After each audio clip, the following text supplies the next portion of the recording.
வீடு கட்டும்போது setback space ஏன் ரொம்ப முக்கியம்? வாலுக்கு வாலா வீடு கட்டினா ஸ்பேஸ் சேவ் ஆகும்னு நினைக்கிறீங்களா? ஆனா ப்ராப்பர் செட்பேக் ஸ்பேஸ் இல்லைன்னா ஃபியூச்சர்ல நிறைய ப்ராப்ளம் வரலாம். ஃபர்ஸ்ட், செட்பேக்னா என்ன? செட்பேக்னா வீடை சுத்தி லீவ் பண்ற ஓப்பன் ஸ்பேஸ். ஃப்ரண்ட், சைடு, பேக்ல கொஞ்சம் கேப் கொடுப்பாங்க.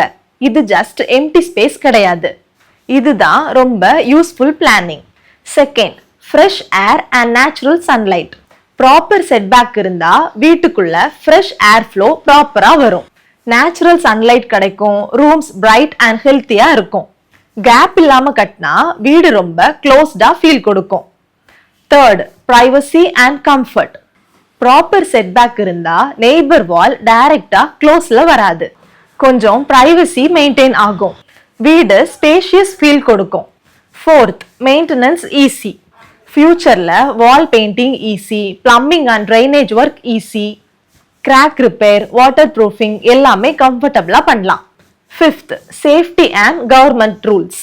செட்பேக் ஃபாலோ பண்றது அப்ரூவல் ரூல்ஸுக்கு இம்பார்ட்டன்ட். ஃபயர் சேஃப்டிக்கும் ஹெல்ப்ஃபுல். எமர்ஜென்சி ஆக்சஸுக்கும் யூஸ் ஆகும். ரூல்ஸ் ஃபாலோ பண்ணா ஃபியூச்சர் ப்ராப்ளமை அவாய்ட் பண்ணலாம். எவ்ரி இன்ச் யூஸ் பண்றது தான் ஸ்மார்ட் பிளானிங்னு இல்லை. ப்ராப்பர் ஓப்பன் ஸ்பேஸ் கொடுக்கறது தான் real smart construction. Comfortable, healthy and future ready home வேணும்னா ப்ராப்பர் செட்பேக் ரொம்ப முக்கியம். இது மாதிரி இன்னும் யூஸ்ஃபுல்லான கன்ஸ்ட்ரக்ஷன் டிப்ஸ் வேணுமா? நம்ம ஜெயம் கன்ஸ்ட்ரக்ஷனை ஃபாலோ பண்ணுங்க. ஜெயம் கன்ஸ்ட்ரக்ஷன், குவாலிட்டி அண்ட் ட்ரஸ்ட்.